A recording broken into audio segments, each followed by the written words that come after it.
Organizations shape the world around us. It's time we shape them differently. Welcome to Orchestrate for Impact.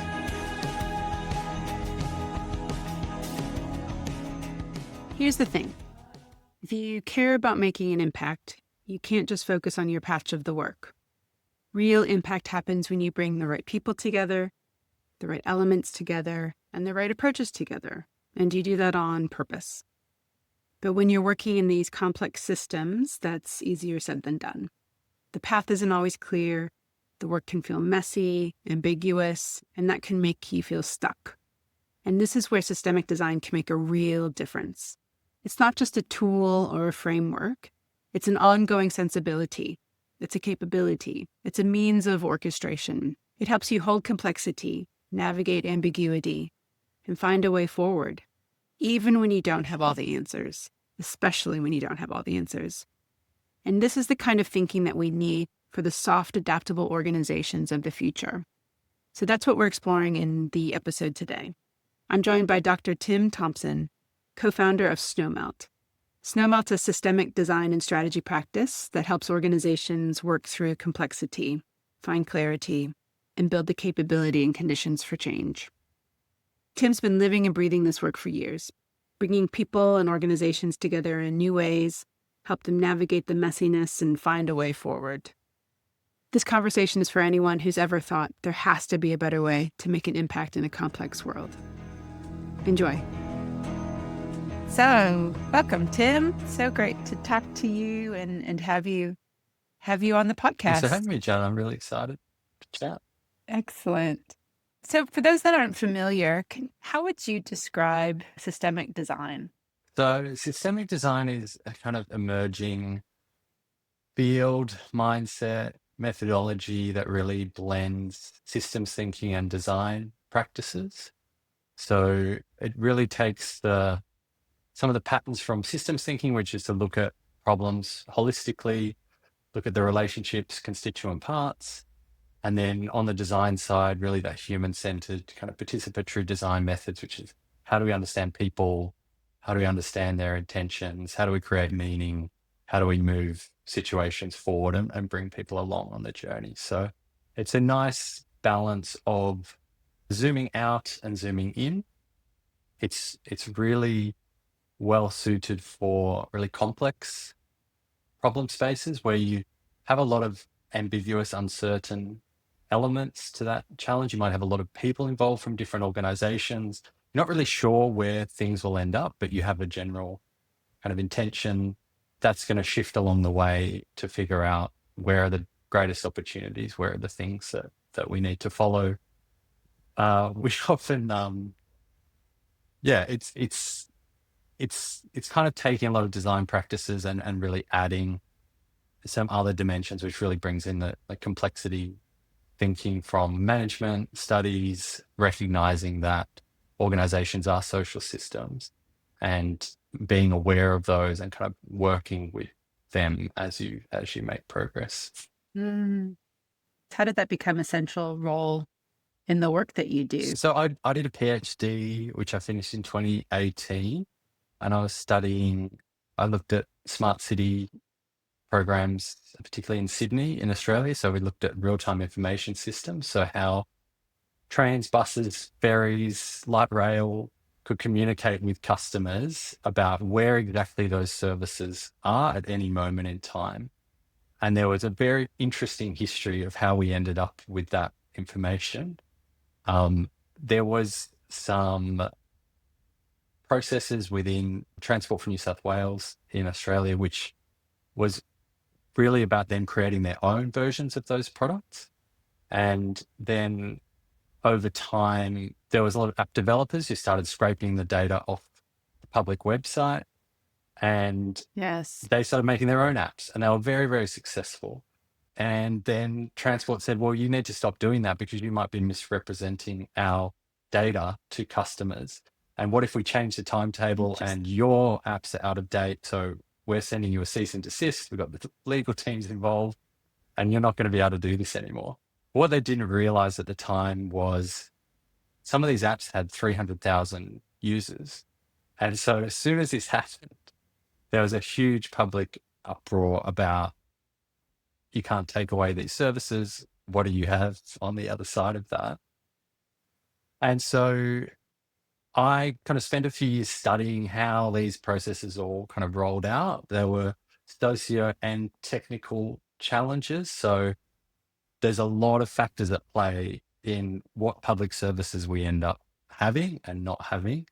And I was always very curious about that. So I think in my practice for quite a long time, it's been thinking about systems and dynamic relationships and how they all connect over time to end up with the things that we have in the world. Mm. And so I was very curious about systems, very curious about design. And look, one of the huge opportunities you get doing a PhD is you get to go to lots of conferences, you get to meet lots of interesting people and just follow intuition and interest. And I stumbled across a conference, I think it was 2013, called Relating Systems Thinking and Design, where I found this amazing community of very pragmatic thinkers, a lot of kind of consultants, academic crossover, working on things like food systems in Canada or healthcare in the US or circular economy projects in Scandinavian countries, and found this kind of name for this practice, which was systemic design. It's pluralistic in its approach. It's not a particular method, but it's about a kind of sensibility to think about patterns, wholes, to use human-centered practices to focus on the social experience of changing and affecting change in these type of scales. So yeah, it's been about, I guess, 12 years since I stumbled across that language. And when we started Snowmelt with my business partner Murray 7 years ago now, 6.5, we were looking at kind of design thinking starting to lose credibility. A lot of people thought that if it wasn't going to bring the answers to business that they needed, it was kind of at times kind of myopic on a customer experience and not really thinking about the bigger picture of integrating this in a very large and complex organization or wider context about how services can be efficiently delivered at scale and questions like that. And at the same time, we saw systems approaches really starting to take off.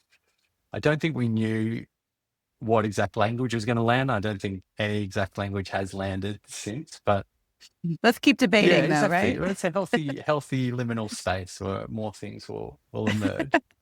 But so we started landing on this systemic design language early. I think when we started 6.5 years ago, we were too soon, and people were just not that interested. I don't think it quite grabbed larger organizations yet with this systems kind of practice. A lot still haven't, but over time, we kind of switched back to strategy language and said, oh, we've got this methodology that's really good for these types of problems, which you have a number of those. We can work with you on the strategic development of those areas. But we have shifted back to more systemic design language and focus the last couple of years because we've just reached, I feel like, a critical mass of people understanding that problems are very complex now and you need to have methodologies and approaches, dispositions that are suited for those types of challenges. And I think you're so right when we think about what organizations are faced into. And I think organizations have always been living in complexity. It just feels very, very dialed up now. And perhaps the speed of the additional complexity coming in seems to be almost exponential in its nature. And it feels like organizations are almost in a whiplash around which complex things should we be looking at, dealing with. So I'm curious about what types of things is systemic design particularly useful for? Are there particular types of complexity, or would you say it's really any type of complexity where you really do have there's a newness to it, there's not a common understanding of it, or perhaps not a common understanding of it within your own organization? I'm curious around, are there particular applications that you find it's more particularly useful for? So I think everything you mentioned, yes. But if we were going to really focus on a type of complexity, I think it's the social complexity of working with challenges in organizations that may not have a clear problem owner. When you have, Mm, it might be an organization trying to launch, like there's a new area that's emerging in the market, let's say AI as an example. How do we deal with this as an organization? You could ask the CFO to look at it. You could ask head of product to look at it, but you're not really going to be looking at all the opportunities that presents for yourself as an organization. If you tackle a challenge like that, you'll also have lots of different perspectives on what's important about that issue because everyone's looking at it from a different perspective. They're reading different news, they're hearing from their mm, kids about whatever crazy AI app has been cooked up that way. But really, the focusing on that social learning process about how you kind of cohere those perspectives, synthesize those perspectives into a program of work or clearly prioritized opportunities. And you often in these contexts as well, there just aren't clear choices about it's this or it's that because it's an amorphous space. You need to have lots of conversations to define what those choices are and the trade-offs between them and kind of help tell the story and build the narrative around what value each of those is going to create in the organization as well. So it's those types of challenges that it's really effective for. So that's an example of when it's internal to an organization, but often the types of things we work on as well are between organizations. So things like, decarbonization of industrial organizations or international development. We've done quite a lot of work in that space in the last few years. So looking at how you stimulate entrepreneurship in low and middle income countries. These are very big, wicked very big. challenges that you can't have a kind of one-shot linear view of how things work. What matters is the collaboration and building that social infrastructure between organizations so you can raise a general level of understanding or interest in a particular area, work out different ways of funding and bringing resources to those problems over time. We often spend a lot of time with our clients and partners on like a theory of change or program logic, but just looking like at the macro picture of how they think they're going to influence change over time. Because Mm, often you look at these things and it's very overwhelming because the problem is huge. We're this little organization in one place or a few places around the world. What can we possibly do? But if you start looking at who are your partners, what are your unique capabilities, and that orchestration, which I know mm, is very familiar to you and the name of this podcast as mm. well. How do you bring I like that how part. do you bring those people together, organizations together in effective ways to start influencing some of that larger change? So, for example, some of the work we've done in international development is trying to get donors and funders to collaborate better in lower middle income countries because they're often working cross purposes. They're often funding lots of things, but there's some little tweaks that they could be doing in the way that they structure their contracts or work with local organizations or run their RFP processes that can really build capability in those markets. So it's just finding those things that are the next right step to do in that context. We often talk about things like leverage points. Anyone's read Thinking in Systems by Donella Meadows is one of the kind of famous systems books. She was one of the authors of The Club of Rome Limits to Growth. So this is now 50-year-old systems idea, but as relevant as ever. And Mm, the leverage points are when you look at a system, where are those opportunities to apply a little bit of effort for a huge amount of change? So another metaphor is acupuncture. So if we think about just those little pinpoint efforts that can unlock a lot of activity or shifts and perspectives that are going to redirect things over time and create change. So it's often about unlocking what's there rather than having to do new things. I love that.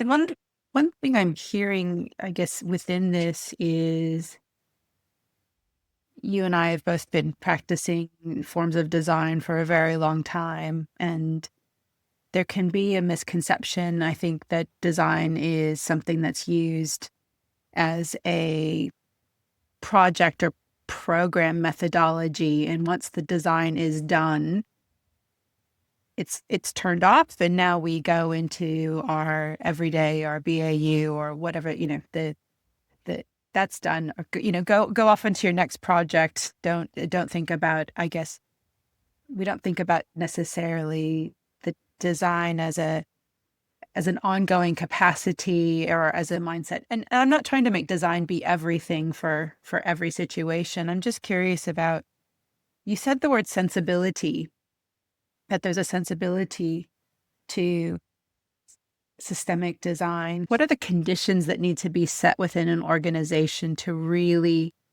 take advantage of, I guess, that sensibility of systemic design? What needs to be around? Because I'm imagining rigidity would make, I guess, systems thinking and systemic design a very difficult thing. Do you have some thoughts about that? Absolutely. It's a very good question and something that Do you have 10 hours exactly. to go into your This is thoughts about many that? hours of every day at Snowmelt, us trying to work through these things and think about client context and how we can ensure that they can create the change that they want to see and do that effectively. So like some of the kind of dispositional, sensibilities are really about being open, having the inquiring mind of, curiosity. Why is this the way it is? How could it be different? The collaboration aspect as well. And like, it's very easy for organizations to say, we want collaboration. Yes, yes, yeah. But when the rubber hits the road is when you say, okay, well, this is how much time. And you actually just have to have conversations where you come together and reflect on your practice and say, how have things been going? Are we still working in the right direction? And sometimes organizations see that as non-productive or not necessarily time well spent when everyone has day jobs and KPIs and real work that they need to get onto. So I think there's a lot about creating that context for those type of things to happen. And that's a leadership piece. There's a modeling kind of in leadership of saying this is the most important thing that we need to do, because you need to show to the rest of the team or the rest of the organization that you are championing these types of practices. Yeah, so there's lots of different, I think often in the projects there's that upfront piece of just the rationale for the work. It needs to be very clear and very strong. And often in the processes that we run, it's almost like permaculture gardening in a way. Like everything you do needs to fulfill multiple functions. So if we're really going to shift this large organization, we can't just be doing individual interventions that do singular things. We need to be looking at how we can combine lots of things that the organization is trying to achieve in moves. So it might be we're building capability in the team. We might be doing a demonstration project to work on a really stuck problem that can show people what it means to work in this way. We will also be modeling how to communicate the work to other people. So it might be other people around the organization, tailoring comms, bringing them into the process really early, to make sure that everyone's bought into this process as we're kind of working through it. So there's a lot thick involved in it, but it also doesn't have to be like, we're not throwing out everything that's there either. It's a skill set and sensibility, as you say, that can augment existing practices. But being able to go there does unlock a lot of opportunities for organizations. And it is interesting to think about the project to what it takes to kind of embed this work. And we do a lot of embedding of these types of practices in organizations as well. And we think about that around four dimensions. So the first one being strategy and identity. Do you think of yourself in a way that helps you work in this way? So do you think of your team or your organization as, you know, an ecosystem player, as a collaborator? Or are you just trying to come up with a new shiny report based on the latest buzzwords that are happening in the industry? So the strategy needs to be really also reflective of this kind of emergent, dynamic way of thinking about change. If it's still a very fixed, rigid, linear path to say, we'll do X, then we'll do Y, then we'll do Z, and this is a foregone conclusion, that's not getting into this space of learning and genuinely thinking about what's going on and moving. Another one is governance. So if that kind of strategy identity piece is there, that's also needs to happen at an individual and team level.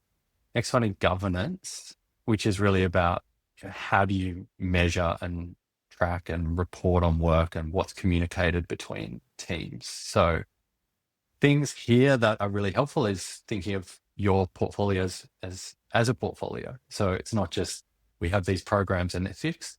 We're constantly looking at the constituent parts of this portfolio or across the programs to say, are these working in the right direction? Are we getting the outcomes we really need here? If not, how do we change those? So that's also embedding that kind of learning thinking through. The other parts are the relational side of the work. So how do you think about collaboration across your organization, beyond your organization? Do you have strategies for what you're doing there? Do you actually talk to those stakeholders before you have a solution you want them just to tick the box on? Do you ask them what's going on in their world and what they're trying to achieve? Because that's often really key to building very trusted relationships that you can then call on when you're trying to make some of those larger moves. And the final one is really the mundane day-to-day ways of working. So how many hours a week are you talking about these topics versus others? Are we modeling the types of conversations and rewarding and demonstrating the types of conversations we want people to be having? You can template these activities a lot as well to really encourage the systems view to come in, or that human-centered view, to make sure people are really doing outcome-oriented things. So there are four kind of dimensions that we think about that need to have some kind of play within to make this work happen successfully. I love that. And I think one of the things that I'm exploring through Orchestrate for Impact is, I guess, that translation from there are bigger, broader, systemic, I guess, impacts that no one player alone can solve, that we hope that organizations can figure out what their role could be in contributing to, I guess, more positively towards that, or hopefully not contributing to the negative of that as much as possible.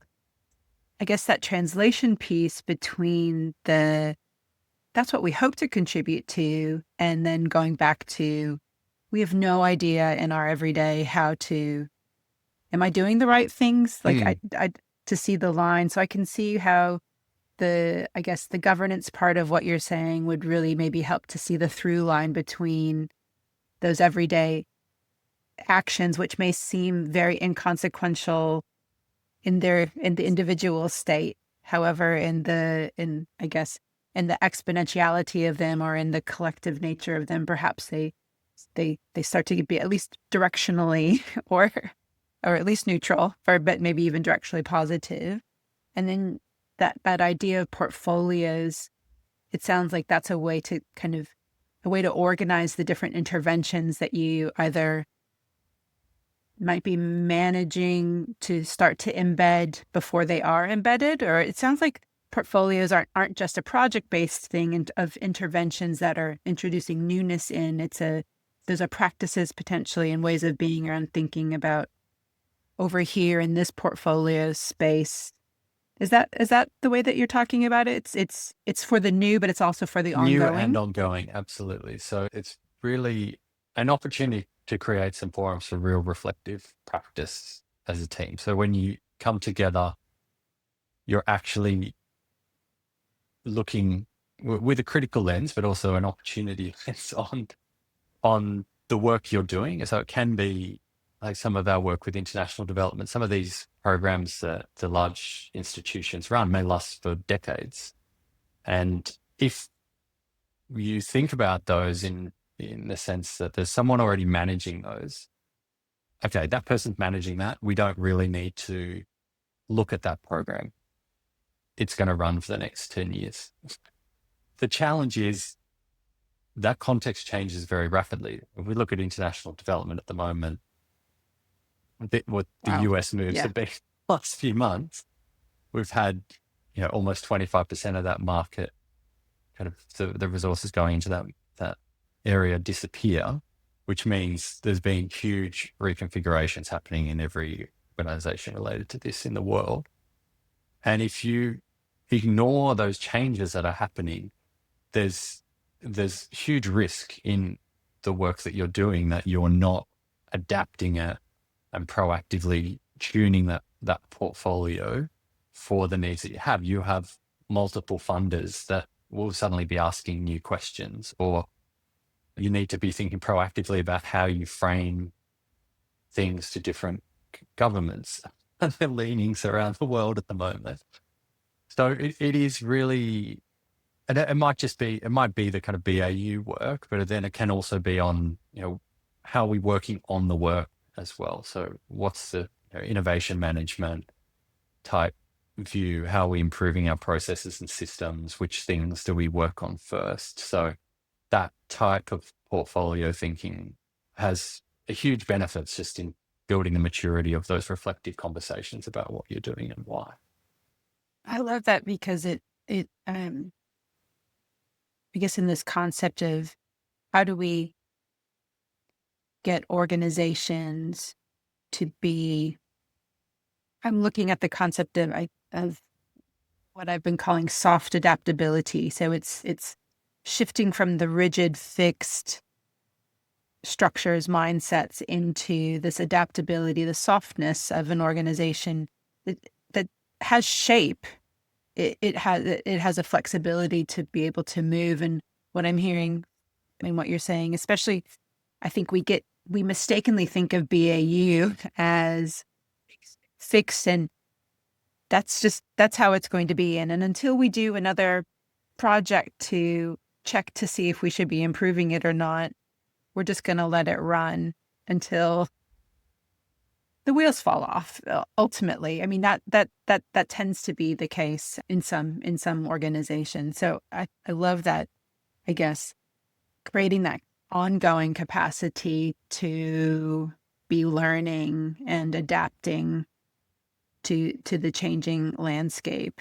And look, sometimes we will hit the walls, right? Like there there's no softness about it, especially, I guess, the example you just gave with the US. I'm wondering about when's the right time, or what have you found are sort of like an unfreezing moment for an organization that's not thinking in this way, hasn't been working in this way, has never worked with somebody like you or with Snowmelt who have this expert capacity in systemic design. When are you finding are like the opportunity moments for organizations to start bringing that expertise in? Sure. It's a really good question. And another one that Yeah, it's really interesting because we've worked with a huge number of clients since we began, and sometimes you have a client that has a complex challenge, doesn't have a clear owner, lots of different perspectives on what needs to happen, but no ability to kind of move forward. And often because this might be owned by a number of executives, no one has the time to really sit back and think about, okay, let's go back to first principles on this change. Like, let's use the AI example again. I don't have time to sit back and think through what this means for every part of the organization. So it's those types of opportunities that are really great to ask the question and ask an open question about what might AI mean for our organization, for example. And that is a moment where the systemic design mindset is really helpful because it can bring in and give some structure, a framework for stepping through that problem space to work out what are the fixed points, what are the movable points, how might we prioritize what's important to the organization, what's important to different personalities and functions across the organization, and looking broadly at the context of what's changing, what are the opportunities in the market, what were opportunities to partner and collaborate on things as well. So those are the types of moments where this kind of approach is very helpful. But what we've found sometimes is clients say, well, we can't engage systemic design because we don't have a good enough brief yet. And You're like, that's exactly the it. point. That's what we do. We work out. We might do a discovery phase, but we will work out what are the dimensions of this that really matter, what might make sense as the roadmap around this issue or a program. How do we prioritize? What are the principles we're going to use to make decisions in this space? Often that's being developed in a social process. So we've interviewed a cross section of people from across the organization. We've run some conversations. I think another thing that's really unique about systemic design is, like, systems thinking always got a lot of criticism for being too focused on like objectivity and creating this analysis paralysis of going into a problem and just saying, oh, I'm going to map out every single thing about this. But it doesn't help you make the next step, which is the decision, or work out what the choices are that you actually have. So systemic design has, a really great way, as all design practices, of that abductive reasoning. So to say, here's the problem, or here's a challenge, here's the opportunity.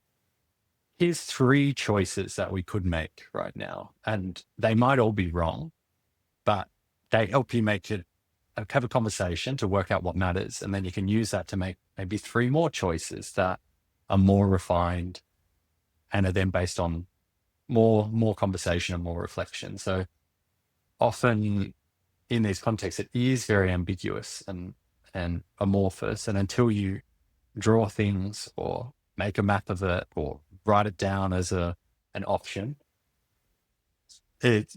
conversations are very circular. So it's really helping to break through that ambiguity that organizations face in some of these topics. Another example, we had a client we've been chatting to recently, which they were just wanting to, it was more of an open reflection, I guess, on their workforce, that they could be more commercially minded and a little bit more ambitious in their practices. And so what do you do with that question? So it's an interesting one, because it is one that systemic design can work out what you can do with that, and we'll work out what dimensions are most important. What do you mean by ambitious? What do you mean by more commercial? Where does it show up? We'll get into the details. We'll zoom out and look at the organization in the context of the market, different business lines, to say, where does this matter? And then what could we do about this? And it also has that experimentation kind of view in it. So we don't know the answers.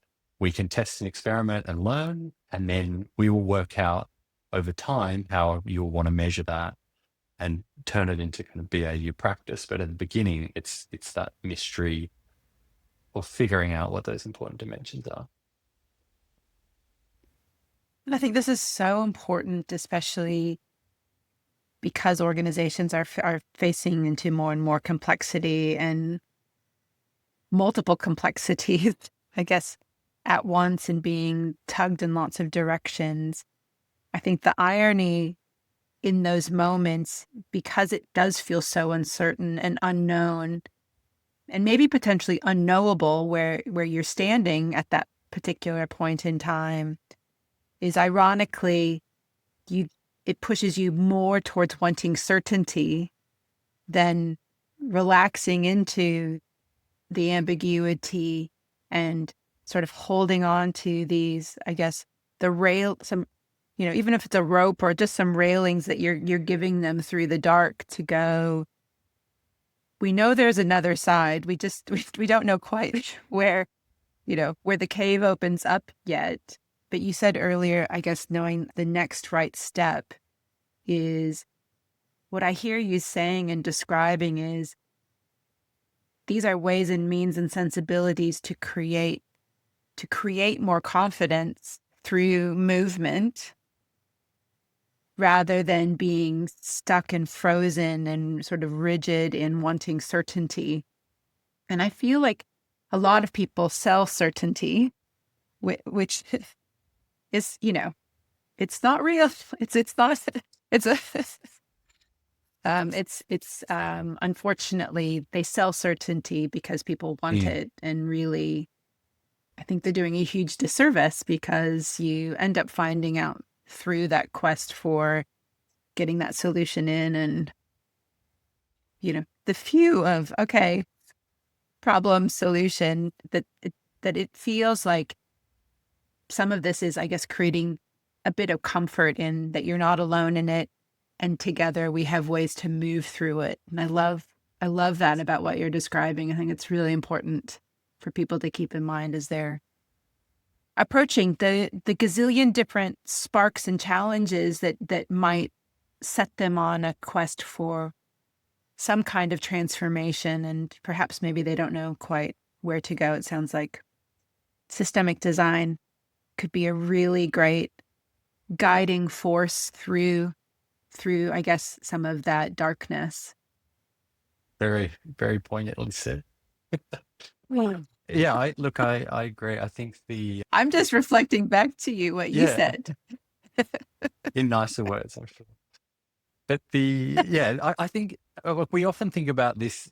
I mean, it's very easy to contrast this practice with an orthodox management or the traditional practice where you might come into a strategic context and think that there is an objective right answer. I can do some quant analysis of all the future scenarios, and there's one that's going to be, the right thing for us. And then that becomes our strategy and we go.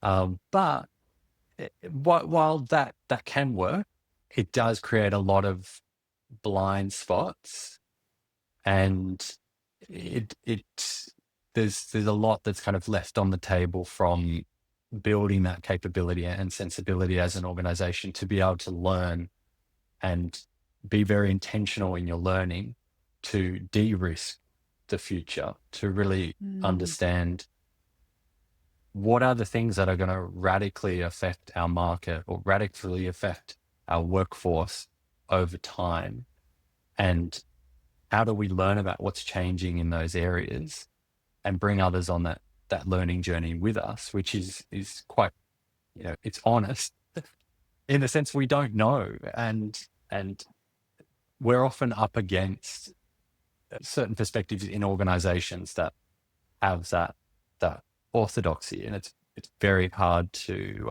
counteract that if someone's experience and life world has been reinforced to think that that's what matters. This social thing is all a little bit not sure. So yeah, that's something we think about a lot. But it is a flexible approach that can bring in plenty of qualitative methods in the process. It's just the anchoring point is on that, the social process of bringing people along. And, different people see the world differently, so you need to accommodate all of those. Wonderful. Well, thank you so much for this conversation. Well, I'm always, I could talk for hours about this. I just think it's so exciting, the work that you're doing at Snowmelt, and really encourage everybody to come and see the kinds of capabilities that you and your team have. And you're a lovely group of people as well. So I think that helps with the relational side of it, doesn't it? Exactly. We do like this work. So thank you very much for having me, Jana. I've really enjoyed the conversation as well. Thanks, Tim.